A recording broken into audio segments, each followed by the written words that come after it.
guys, welcome to episode 3 of Hashtag Ask the Coach. My name's Amelia Thompson and I'm the head coach at CrossFit Victoria. And I'm Adam Earnshaw and I'm the senior coach at CrossFit Victoria. Today we're going to talk about deloading. So Callum H has asked timing of deload days and weeks and if you think they're a good idea to include into your training schedule.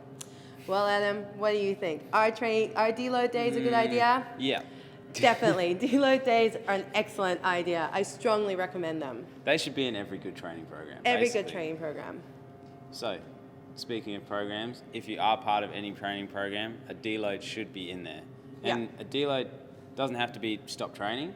Some people think that maybe a deload is just not doing anything. That's not what we think when we think a deload. A deload can be a change in volume, maybe doing a few less reps, not lifting as heavy, changing intensity, or just doing some things that you might not normally do in your own training. Exactly, yeah. Deload is basically just taking away the intense stimulus that you've been doing for the last few weeks or a few months or what have you, and giving your body just a bit of a rest. Sometimes it's just like, all right, rather than doing all this volume, I'm just going to reduce the volume, but I'm going to keep the intensity, so keep the load.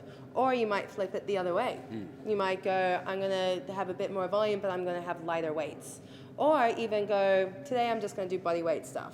That's just giving your body a bit of a rest from the high intensity stuff that you've been doing for the weeks leading up to it. I also find that everyone has, even though every good training program will have a deload week or a day or what have you, everyone actually has different deloading times for their body, don't you reckon? Yep, 100%. Yeah. Like for me, I can go all year. No, just jokes. I would like to think I could, but I can't. I have about a 4 to 5 week time period that I can go pretty heavy, and then I have to reduce it back and have a lighter week. How about you? I'm probably a little bit less. Because you're old, would deload, right? That's right. A little bit older, a little bit wiser, so then I probably need a little bit longer to deload. So I'd take a little bit more time to deload, give my body a little bit more rest, and that's when I get the peak performance that I want. Totally. And so, Adam, why do we deload? A deload is important because sometimes, like you said, we need that rest, and sometimes when we train really hard, we can't hold that same intensity. So if we reduce the intensity, you may think, oh, why are we stopping and slowing down?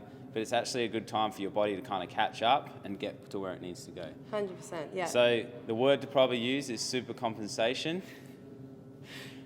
You've been dying to say it. Wanted to get that in. So basically, your body will readjust that week, kind of catch up with everything you've been doing, and then come back stronger than it was before. Yeah. So that week is basically a good time for you to use to recover. And if you don't have that week, then we're going to go into that overtraining and more fatigue, and injury could be possibly around. Exactly.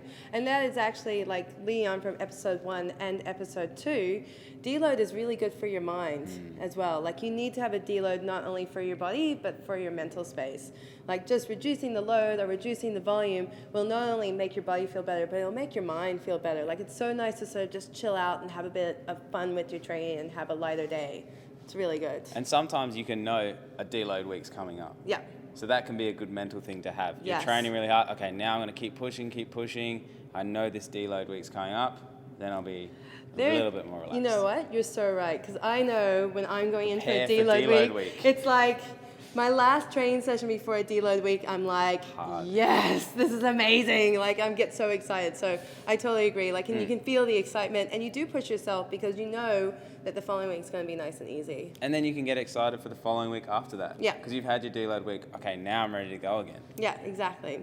And so a good thing that we were talking about before, though, so there's deload, but then there's also tapering. Yeah, so coming from your sports science background, Mr. Adam, how would you differentiate between deload and tapering? I'm not a doctor yet, but we can. Okay, you're do that almost. later.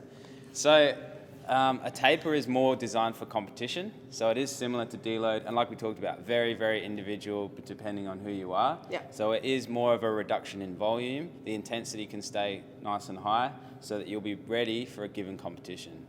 So say if Amelia, you have a big competition coming up because you're an athlete and you're a superstar, you might reduce the volume just a little bit. Yeah. So that when you're ready for this competition, you feel good. Yeah. And you'll go into that day knowing that you've done everything you can, you've had a good rest, but you're still ready to go. So it's not completely stopping training, it's letting your body adjust so that you'll be ready. Excellent. Yeah. That's exactly what I should do. Should do. Yes. theory is there. The theory is there. All right, well, I have a competition coming up, so I'm going to test that out. All right. I'll be your coach. Okay, good. Good. So Callum, I hope that answered your question. Deloads are very important, and we strongly suggest that you take them. My name's Amelia. And I'm Adam. And this is #AskTheCoach.